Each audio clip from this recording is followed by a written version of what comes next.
Robert Antonio, known as Rod to the family and Bobby to others, is a husband, father, entrepreneur, and leader. He was born in Nassau, Bahamas, but grew up in the Provincials with his parents. As early as high school years, people noticed the strong entrepreneurial spirit in Robert. After graduating high school, he took an interest in real estate, but his passion for law prevailed. Encouraged by his father, he pursued legal studies and obtained his bachelor's in criminal justice from Shaw University in North Carolina. Robert gained legal experience with Karam and Mystical Law in Turks and Caicos. His passion-driven, he established multiple successful businesses, including Trillion Corp, Cellular Pro TCI, Premium Cuts Barbershop, and VIP Lounge and Bar. He also became the manager of Cash Wiz, this carrying on his father's legacy. Sadly, in March 2014, he lost his father and mentor, and had to step up to carry on the family business legacy as well.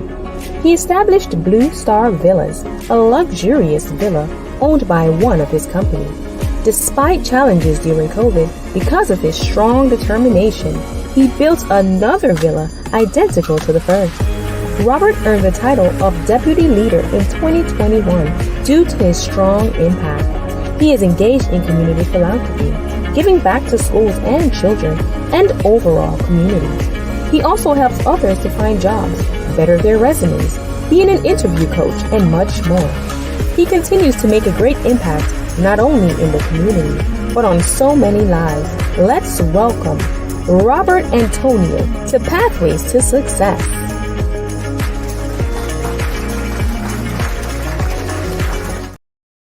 Welcome to Pathway to Success. Good night, good evening. I'm your host, Dr. Michael Hunter. Sorry for our late start because of some technical difficulties here.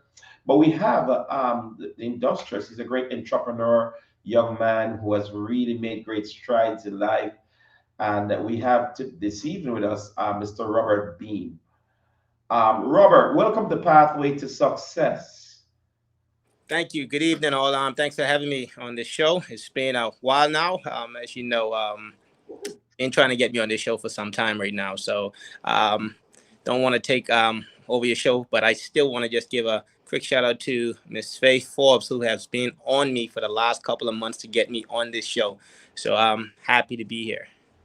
Oh, great having you. I want to shout out to Faith Forbes, one of our producers of the Pathway to Success. Also, right here in the beautiful Grand Turks. You're in Grand Turks, right? No, I'm in Providenciales. Faye is actually in Grand Turk. Grand Turks. But can you tell us about your early years growing up in the Turks Island and how it influenced your character? As a matter of fact, you were born in Nassau, right? Yes, I was born in the Bahamas. So basically, during that time, in fact, I even think before that time, a lot of people would have went to the Bahamas just to have, of course, their kids, and then migrate right back to the Turks and Caicos. During those earlier years, our grandparents would have actually go to Freeport. Actually, we have a lot of Turks Islanders that's actually still based in Freeport. Of course, looking for work and a better way of life during that time, because of course Turks and Caicos wasn't as developed as it is today. But I was born in Nassau, Bahamas, and came right directly back probably within two weeks after my birth. So I actually grew up in Providenciales. My father is actually originally from Grand Turk, and my mom is originally from Providenciales, Five Keys. Wow. And what tell us about your early years growing up in the Turks Island, how it influenced your character? Well, growing up in Turk, I would say it was some of the best days. Completely different from today. You grew up with your parents, your grandparents, always around. Of course, the same thing that you see with any setting. The school, the education is always that. But we spend a lot of time having family time, fishing, playing the marbles. The bat and ball, not the baseball. We call it bat and ball back then. So it was a regular childhood growing up day. Again, we didn't have, the movie theaters back then. We didn't have the skating rinks. In fact, we still don't have those things today, which we actually did once upon a time. A few years ago, we did have, movie theater, but we currently don't. But we just used the regular, natural outdoor things to enjoy ourselves in the community. Wow, it's amazing you said that you don't have any movie theater there because whenever a person speak to me about Grand Turks or the Turks Island, they always speak to me about Provo. Provo, they say go to Provo. It's fun. It's a lot of things to do. Oh, So yes, there is. There is a lot of things to do in Provo. We are speaking about now. I was speaking about growing up. yeah, Yeah. okay, So, so even back then, when I was growing up, Grand Turk would have been, one of the main leading islands during my earlier ages coming up, and then of course it changed to Provo. So the majority of the Turks and Caicos population is based in Providenciales. okay, okay. Yes. But what inspired your entrepreneurial spirit during your high school years, such as your ventures in selling sweets, running a car wash in school? That's amazing. Tell us about that. Actually, my father, he was definitely he played a major figure in my life. I looked up to him from day one, from the time I knew myself. He was always business driven. He was a young father at that as well. So, just watching him and seeing the growth that he had, at a young age, I believe, if I can remember, my father's probably only 23, 24, having a house, a family, and me witnessing and seeing that. I remember growing up in my grandparents' house, of course, prior to my father and my mom, owning their own house. And, at that age, he also managed a company called PPC, which is now known as Fortis TCI. So he actually played a major role in management of that company. And, again, he was this young guy at the time, just eager to succeed himself. So watching him is what really inspired me. So, and I always wanted business. I watched how he developed and started smaller businesses. So I started doing it on my own. I'm not sure if he even knew I was doing that at the time. So we would have, which we currently still do, of course, these wholesale stores. I think back then it was called Payless, if I can remember. And I think Gus, I don't remember if that's the correct name, but in short, when my mom would go to the store, I would buy like the big boxes of the gummies and I would take it to school and start selling. So it was always trying to make money at that early stage. And like I said, I always knew what I wanted, and I knew an early start would, help me to get to it even quicker. So, like I said, I put all of that to my father because, just watching him.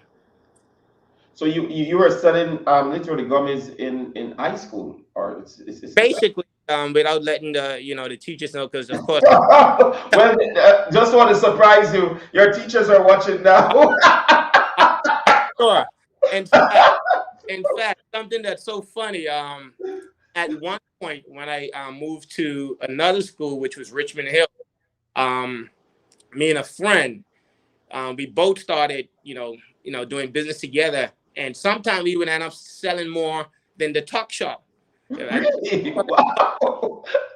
It stopped us from selling in school. So yeah, and he himself today is full business himself. So yeah, we had that drive from grade 6, and it never left me. Yeah. Wow, that's great. I mean, you can know that you and him were destined for greatness and to be your own boss because normally at school, when I went to school, the talk shop was always doing great. So if you fight somebody within the school, Within the it's school, war. and then the summer break. So it would be where I was always younger from my cousins, and sometimes they always find the summer jobs. So sometimes I would struggle to get a job because they were a little older, so they would always be considered first. Mhm. So I had to figure out another idea to make some cash before summer trip because everybody back in Turks used to look forward to our vacations used to be Miami.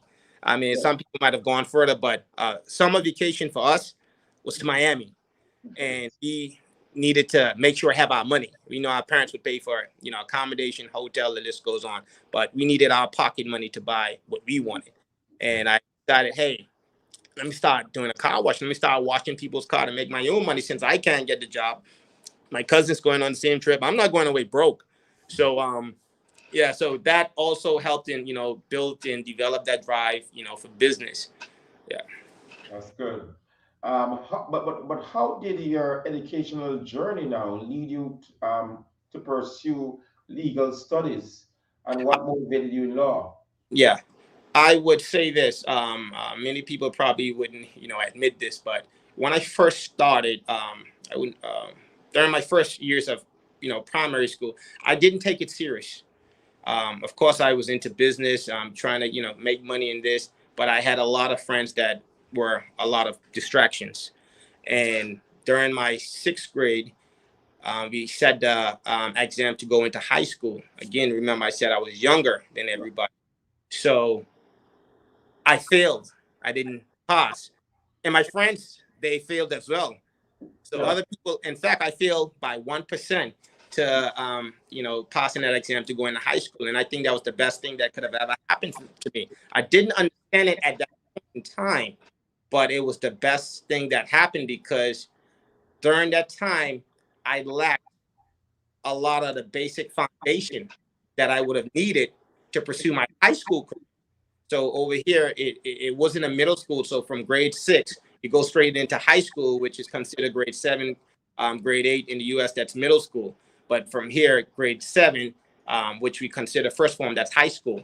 So my parents took me out of that school and put me into a different primary school to resit my sixth grade all over again. And during that time, that's when I met, new friends who were more serious, more focused on education. So for me, it wasn't no more, of the playing and, joking around, being that, little kid in school that, it was just a distraction. So at that year actually developed the growth that produce and assisted to produce what sits here today, and that is the honest truth. In fact, with speaking, reading, I only really managed to pick all of that up in grade 6. Again, um, I wasted a lot of my primary school education years, and I tell you, young kids today, education is so important because you go to high school, you might graduate, but without the basics, the foundation that you need when it comes to your college career, your university career, you will struggle and it'll be even harder on you trying to complete it. So, yeah. So, to answer your question as it goes back into law. So once I graduated after resitting, which I did well, like I said, it was the best decision my parents made. Went into high school. This was a new core group of friends again. Like I tell you, I'm meeting new people, new friends that are, they're doing their work. They're doing their work. So I have no other choice but to focus. And the growth and the drive developed from there. So I can remember one time being in my father's bedroom. I was sitting on the bed watching a movie with him. In fact, he called me in to watch the movie. And it was a movie with Samuel Jackson, I believe. And I think it was one of those movies where he was an attorney. And my father asked me right then and then, what do I want to do once I'm done with school? Or what do I want to pursue in college? And I was like, I want to be an architect. And because I did well in technical drawing at my first few years of high school. And it's like, that's an okay career. But, it's going to take time. You're going to have somebody, you draw somebody home today, and then you got to wait down the line for somebody else to draw somebody else's home. So it's like, why not pursue a career in law? I always knew law was a lot of work, a lot of study, a lot of reading. And I already knew guy was in primary school. I didn't want to go back through all that. I've already passed all of that. I don't want to. So, over the years, he would not drop the topic. And he's the one that's going to fund my college career. And I've already picked up, he is not going to fund my career, my college career, so, to be an architect. So I had a decision to make. And in fact, before that happened, he told me go and try the real estate. Mm-hmm. So I went to Florida before. I always was going to go to law, but my course wasn't starting until a year later. So I flew to Florida, did the course, the real estate course, and then right there and then I didn't even have time to even sit the last set of exams because I had to rush to go to North Carolina where I started my criminal justice. But I got directly and made up my mind to law was because I always wanted to get involved in politics.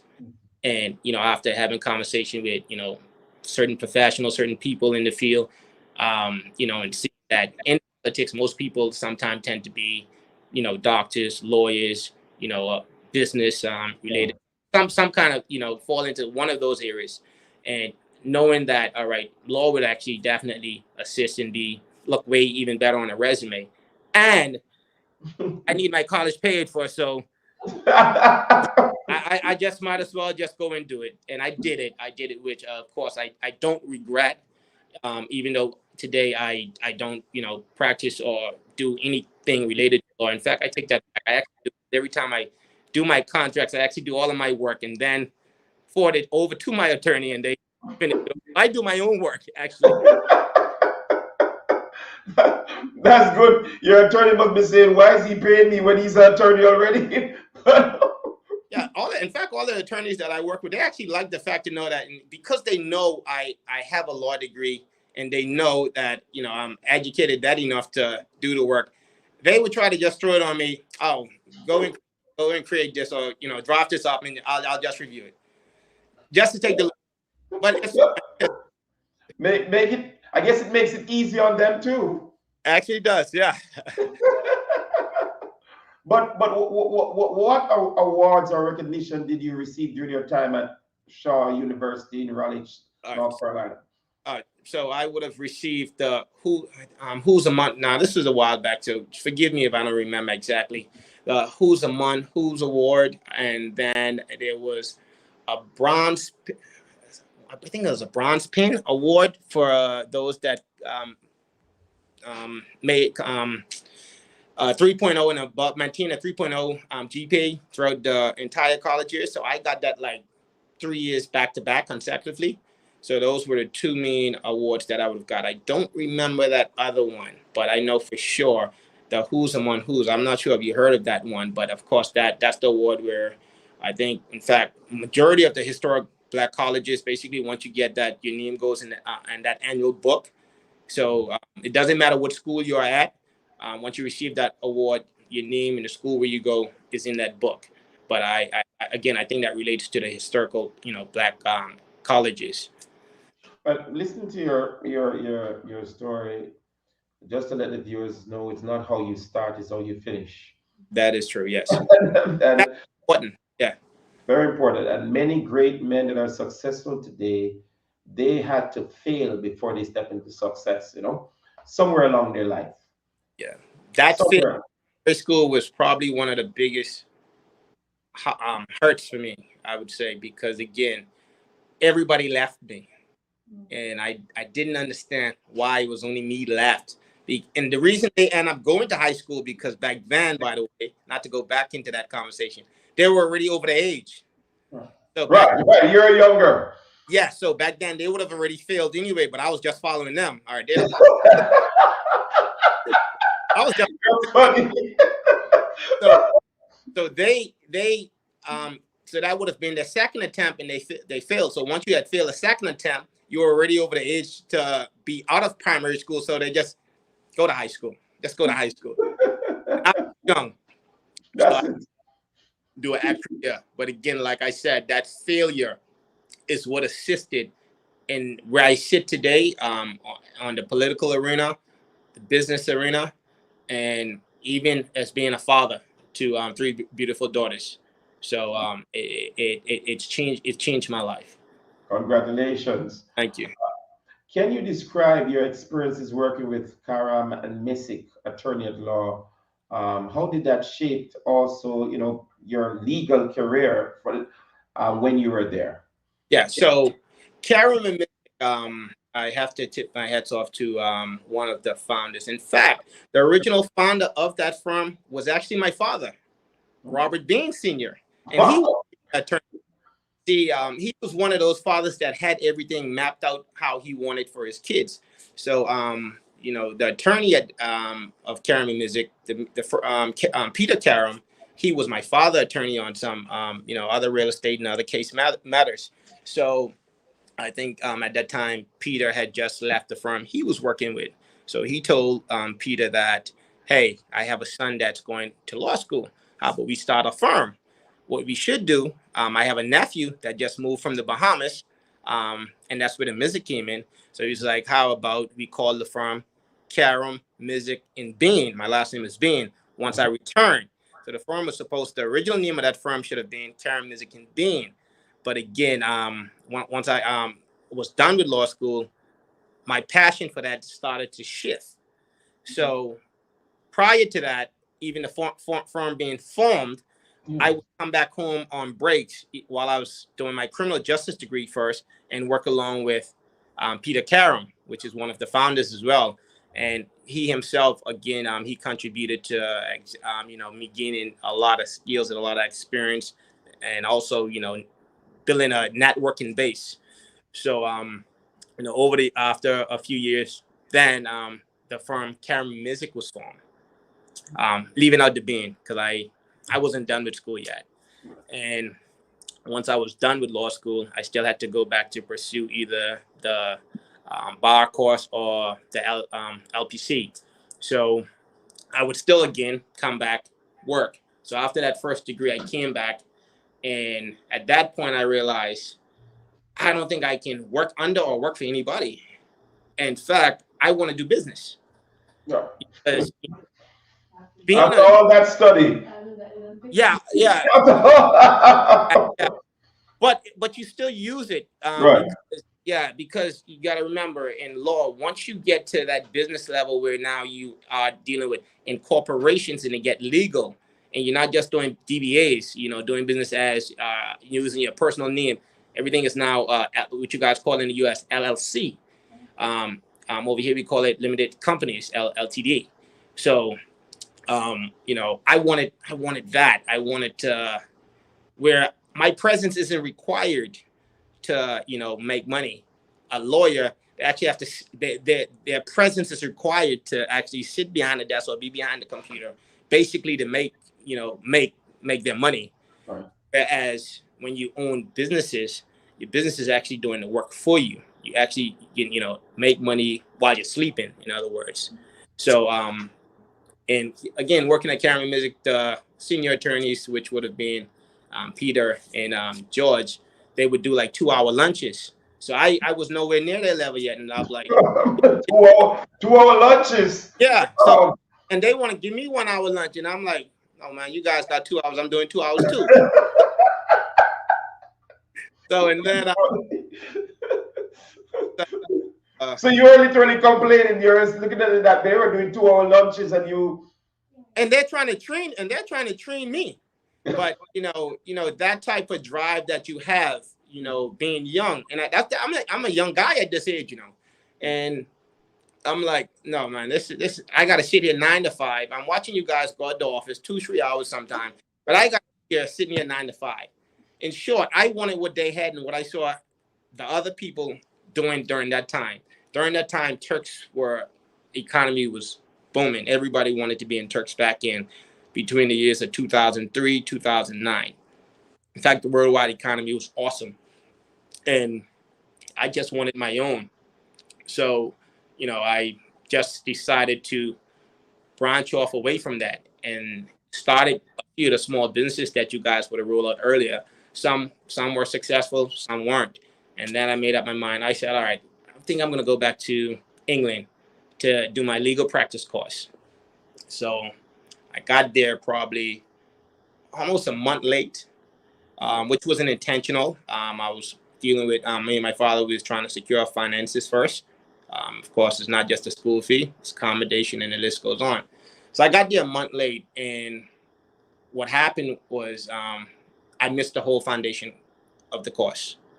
And I can remember my instructors when I got there, I did probably about 2 weeks, and it was like, if you fail the course, this isn't like law school where you're going to be able to resit. So I asked for some advice, and I was like, what do you think I should do? Should I continue on, or should I take a break and then come back that following year? So they said their best recommendation would be for me to, drop the courses now and come back the following year, which would have been the following September. But life happened. March 4th. I lost my father. My condolences. Yeah, thank you. So somebody has to step up now. And that was a lot. I went through a lot during that time. I'm a young guy. I got a daughter at this age too. In fact, I had my first daughter at, I think I was 20. Right. Things happen, right? Oh So yeah, you're very educated, very charismatic, of yeah, course. Things happen. yeah. So I had my daughter, and I'm dealing with this. I still got younger siblings, and I'm trying to wrap up. My sister's trying to wrap up. My brother is in college. I got some other younger brothers. I'm like, what am I gonna do? Somebody got to step up. So I decided to be the sacrifice for family, and the drive for business just continued from there because my father had already laid a solid foundation, and I just needed to build and expand so I could ensure that everybody else finished college because nobody had a government scholarship. So Um, yeah. we're going to take a short break, but we're going to come right back, and then we're going to look at some of the businesses that you've established, and then we're going to look at your you being the deputy leader of the Okay. opposition party also, very briefly. We're going to take a short break. Pathway to Success. We'll be right back. Did you pick out this detergent all by yourself? So cute. It's half the size and it's half the plastic. And there's nothing cute about unnecessary plastic. Christy, the average person generates over 200 pounds of plastic a year. And there are 329 million of us in the US alone. Do you want paper or paper? Yeah. 7th generation Easy Dose laundry detergent. Half the size, half the plastic, all the clean. So where were we? The playoff. Oh, yes. Only a handful of teams remained, hailing from kingdoms far and wide across the college football land, all vying for a spot in the playoffs. Each team led by a great coach, fearless players, and defended by the loyalist of fans. Soon, they would take part in an epic playoff battle for the right to call themselves national champions. And to the victor go the spoils, a beautiful trophy, a grand celebration, and bragging rights that stand the test of time. And then what happened? We'll find out soon.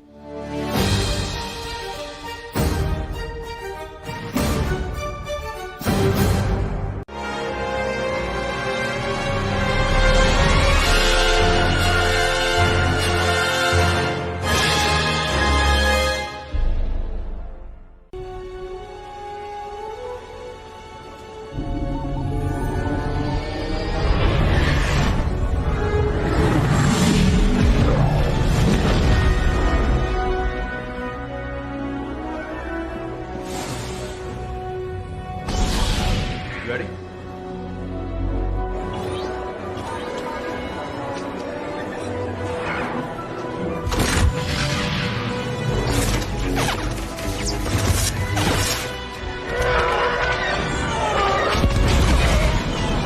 All clear.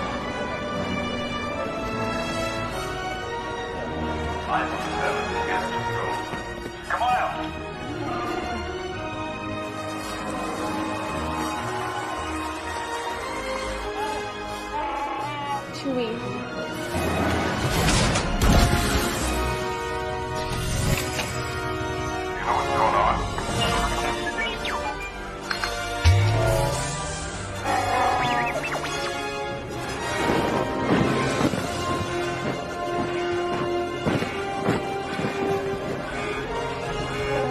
This ship is now under the command of the First Order. Live your Star Wars story in a new 2-night adventure. You know what I've come for. Only at Walt Disney World Resort. Welcome back to Pathway to Success. Right here with industrious, what a industrious, very brilliant young man, Mr. Robert Bean. Yeah. And we're having a great time listening to his pathway to success. Robert, tell us about some of the business you have established, such as I like that name, Trillion Corp. I Yeah. see premium cuts, barber shop. That means I don't have to worry when I come there. My haircut is free on you. And then tell us about Trillion Corp. Okay. So yes, just about every last one of those businesses that you call has been sold. I mean, So so I took the approach just like I see any other, successful person, done internationally. You start with these small business startups, and then you grow them a bit, and then eventually you sell and move on to the next. So again, being a young guy getting into the business field, the Trillion Corp, that's one of the only business I probably regret, that name, selling that name. I was in partnership with this other guy, and me and him, we both came up with this company, and we said, how about we go with something that stands out, because he was young himself, and came up with Trillion. And I was thinking money wise now, million, billion, and said trillion. And then he put the corp on the end, and we went with that. So that would have been the umbrella company. So young, still trying to make it with these other business ventures, some working, some not working. And I got into a situation where, all right, this business is failing. I need to bail out this business. But Trillion, on the other hand, this name is just still, standing out, And he said, well, Bobby, I can buy your shares in Trillion off you. Now, mind you, this is a company that doesn't even have any assets or anything attached to it.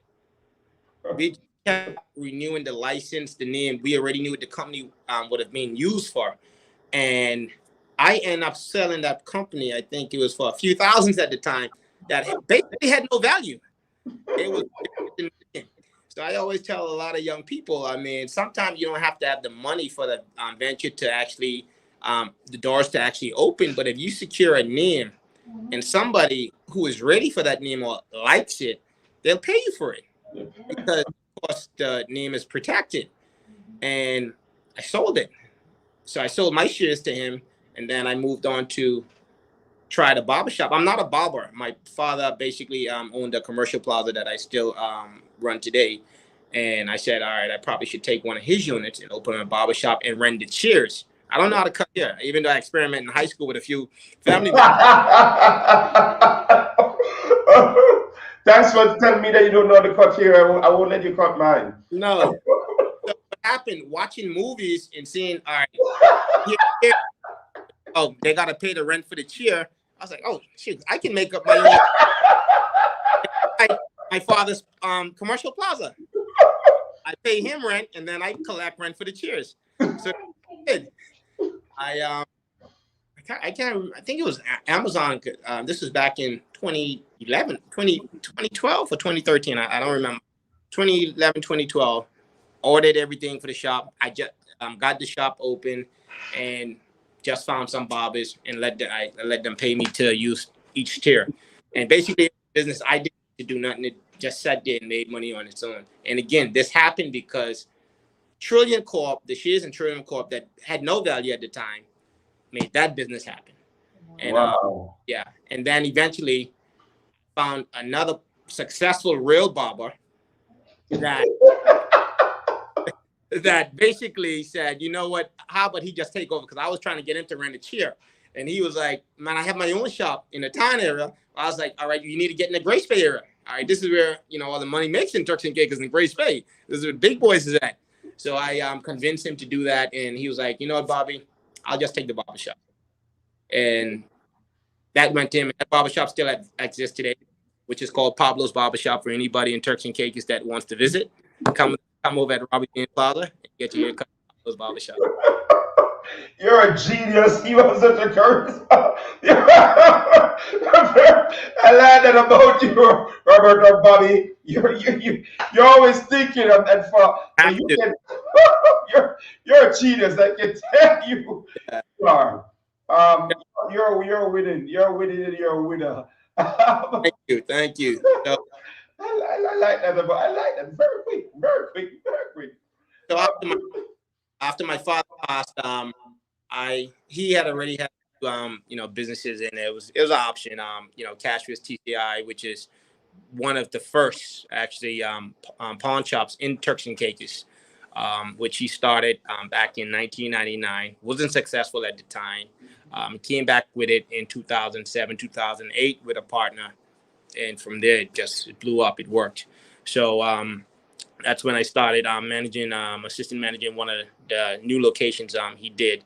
And again, like I said, after he died, basically I decided to step away from the law, step away from, my small businesses, which I had just opened a phone store like a year prior. Because again, I have a little daughter now. Bills got to get paid, and I'm still trying to go back to school. And that was Cellular Pro, which was just about to peak. Yeah, the first couple of months to a year, business is just growing, trying to get the clientele. And that was just about to peak. And I had to make a sacrifice with that one. That was my baby, to shut it down. Because I made young mistakes like, what any young person would do. And when I was done with law school, with that mistake I made, I went to the bank, because during that time, they like to run after young, fresh college kids. Do you want a loan? Do you want a credit card? And do you want a vacation loan? And you know what? I said, yes, I want the loan. Went and bought a Range Rover. Yes, I want the credit card. And yes, I want the vacation loan. So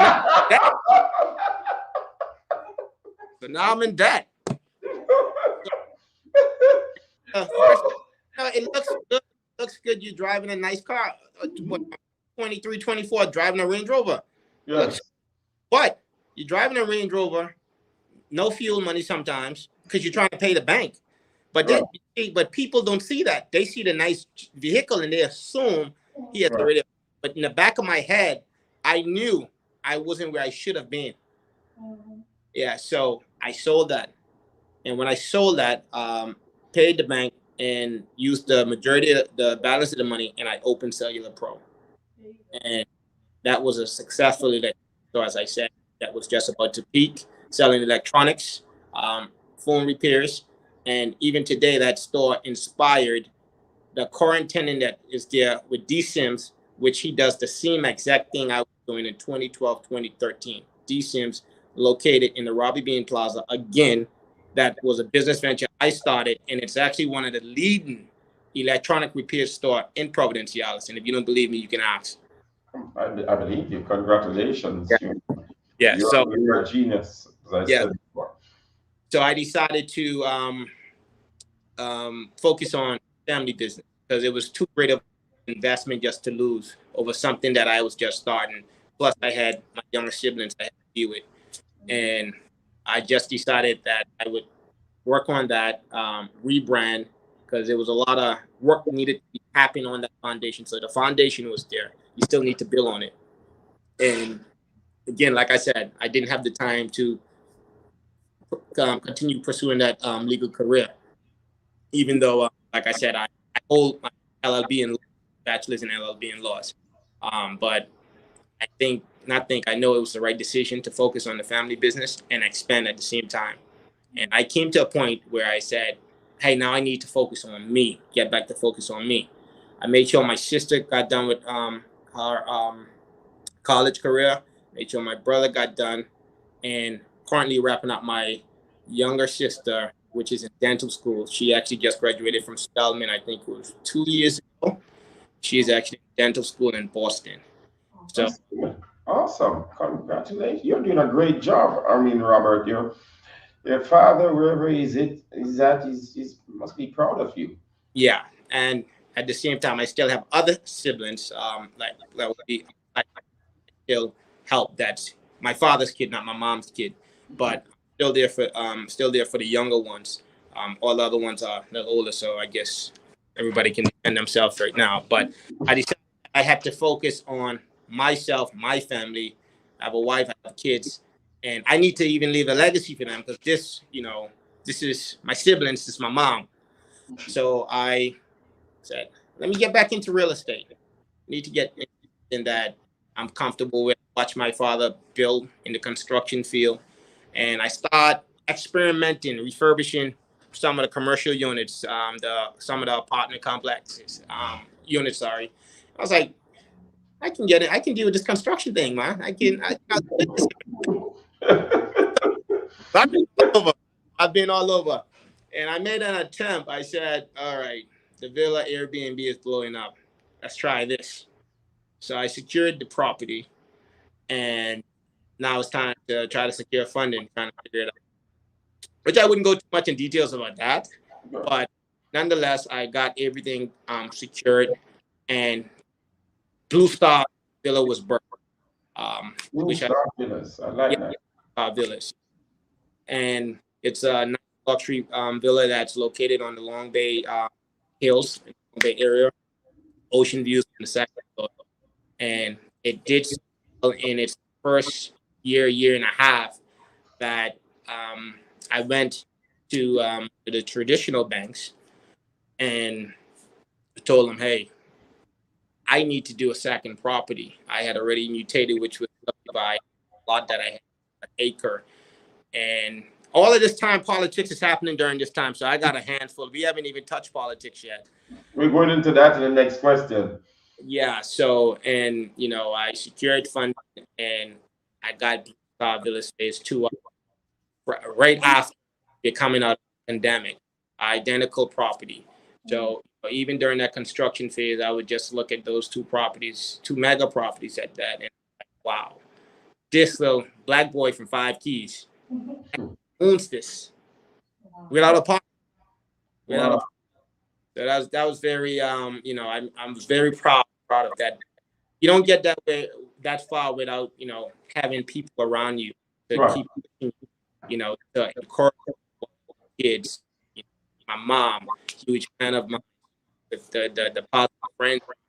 Sometimes have to put yourself in positions where you're uncomfortable, meaning the friends want to laugh, joke around, do all of this.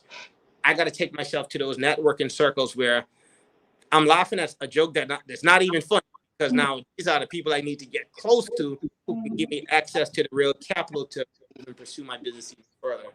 So that's how I get into the business of villa rental and real estate. With some renovation to my father's commercial plaza and apartment unit after he had passed. Yeah. Oh, congratulations again. You're really a very smart, very, as I said, brilliant young man. But what inspired your involvement in politics, running as an at-large candidate in 2016 and the 2021 general elections? Okay, so that journey started as high school, where I wanted to be in, and again, my plans were to run at 2015. It was actually a following election because my father had wanted to run during that year. He spoke of that 2 years prior before he passed. So the expectation was to actually see him on the ballot, not me, even though it's the same name, but it was actually him. And I was approached by my party, and I was like, no, I'd probably just do it, the following term. And of course, we met several times. They encouraged me, a few people around me encouraged me. And I was like, all right, I'll do it. But let me take a constituency, which is five. I grew up in Five Keys, so I wanted Five Keys. But that was already occupied by the previous deputy premier, Caicos. And he wasn't giving that up at the time. He won that back to back. And I mean, I don't think nobody's going to give up their winning seat that easy. Most of them for a newcomer. So I said, all right, my father's a popular guy. He's from Grand Turk. I have a lot of family. I know a lot of young people. I gave it an attempt. And I mean, despite, it wasn't easy. Politics in general is not, even sitting on this live isn't easy. I mean, some people would be like, you probably look nervous. Listen, I'm on live. I can say myself really look like a fool right now as we are on live. This is serious. This is country business, right? This is a business. So it was a lot of growth. I had to experience that. What I did, I associated myself with other former, politicians that have been around 2003. The guidance needed to develop some growth in, and because again, Hold on, please, Robert. Something on your head. I don't know if it's the internet on your side, but it's like your voice is going in and out. Before we went to the break, it was fine. I don't know what happened since we came back Yeah. on the other segment. So how are we now? Let's do a quick check. Is it still? Let me just talk. Is Okay. it breaking or Not breaking anymore. not breaking? I'll probably just slow it down a bit. No, you're doing good, but it was just, Yeah. So yes. So I don't know about leader that details how at large works. When he was on your show, did he? yes. Okay.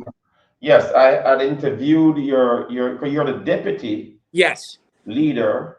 Yeah. You became deputy leader in 2021, right? Yes, So, I did. So we were talking about the 2016 how I became at large. right. So as Yes. I said, the position for a candidate in the Five Keys constituency was already occupied by the previous deputy leader, and the only spot that I probably had a chance in getting into was that large. So I gave that a run. This island wide means everybody in Caicos can give you a vote. In fact, in Turks and Caicos, you can vote for 6 persons. One is the one of the person that's in your constituency, and then select from five at large candidates who you choose. So that was the arena that I was in, and that's how I became that large candidate. And during that election, although not successful, I fell short by 21 votes. Right, and this is now rookie, first time in politics, Well, no experience at all, and I fell short by 21, behind the current premier actually. really? Yes, so he Wow, placed. that's amazing. Yeah, so to make it in, you would have had to place in the top 5. And during that year, because each party has 5 at-large candidates, so the People's Democratic Movement have 5, and then the other party have 5, and then the independent decided to run independent. I think that year is a 14 candidates trying to top 5 slot, and I placed 6. Like I said, right just behind the current premier, and the other 4 spots were secured by members of my. So that year we won the election. My party did won the election. Actually won 10 seats out of 15.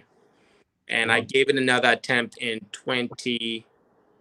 I think, yeah, it was the 2020 election. I'm pretty sure it didn't go in favor. We just came out of pandemic worldwide. I think most countries would have changed. I think Canada, right, and Jamaica. I think the UK didn't change. I mean, Jamaica didn't change at all. But we lost 14-1. Basically, all seats. Only one seat stood there was the current leader of our party, which is Honorable Edwin Oswald. So we lost, and we had our party's convention in 2021. So it was just one other person that I went up for that position, and came up the deputy. So I'm actually sitting in that role. Next month actually makes 2 or 3 years. Yeah. No, congratulations. Can you share some of the community? Can you share some of the community philanthropy that you have done, support efforts you have been involved in, especially during the pandemic? Because you being the deputy leader of that party, would have done a lot to try to pull the community to the next level. Yeah. Well, for me, it started even before I got the role as deputy. It really started, branching off from what my father was doing. One of his companies, which was Cashiers, do back to school giveaway. So I just continued on with that personally. And then we had the hurricanes back in 2017. I think it was the year 2017, where we had back-to-back storms, and basically that had hit Turks and Caicos hard that year. So what I did, I took myself. It was an initiative that I did. My party was actually the government at the time, so they were dealing countrywide. So what I did, I got my aunt, a few friends, and what we did, because we had a lot of areas didn't have power probably for almost a month, and we went in those communities and we fed people breakfast that's what we did. But I really kept my face away from it, but I was present. But I didn't want it to put it out there, because it was a good gesture from the heart. And I think I only decided to come out and started saying I was the one behind it during the last, it was the 2020 election, because now you have voters to support us. What have you been doing within the last 4 years?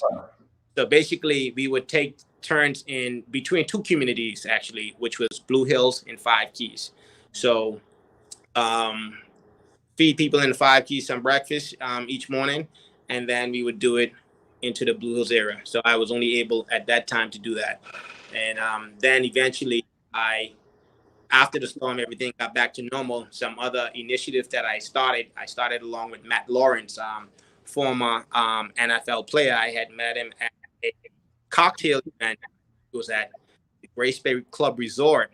We developed a good friendship. He had just retired or, stopped playing football. And I was like, listen, football is not a big popular sport here, the American football, actually. So I was like, how about you recruit some guys that you probably would have known in the field and come back to Turks, and let's do like an empowerment event. And we did a youth empowerment event. We brought in Don Edwards of the Carolina Panthers. They had just won Super Bowl 50. I don't remember which year that was, but that was probably like no more than 4 years ago or something, like 5 years ago. And from there, Matt fell in love with Turks. So he said, you know what, Bobby, what we'll do? How about we'll come here like every year once we can get some donation and funding, and we just like free football camps. And they have been doing it ever since up until the pandemic, actually. So we were trying to do it last year, but because of late planning, it didn't work out. In fact, Matt actually just sent me a Instagram message 2 days ago telling me one of his partners is actually on island, wanted to meet up to get this back started. So we took those professional athletes and we went into the schools, the government private schools. They were basically being mentors to kids, giving them their story as I'm giving you guys my story right now, and just to try to inspire. In fact, it went as far, I think it was Don Edwards who said to one of the kids, if they're really serious, he was willing to fund their football college career. And honestly, I don't know what actually happened from that, if any one of the kids actually had made it into it, because I end up leaving that era in their hands, like I said. And they successfully ran football camps straight up to the pandemic or just after. Yeah. That's good. Yeah. You have supported job seekers on the island by offering assistance with resume writing and interview coaching. Tell us a little bit about that. All right, yeah. So this would have started, years ago as well.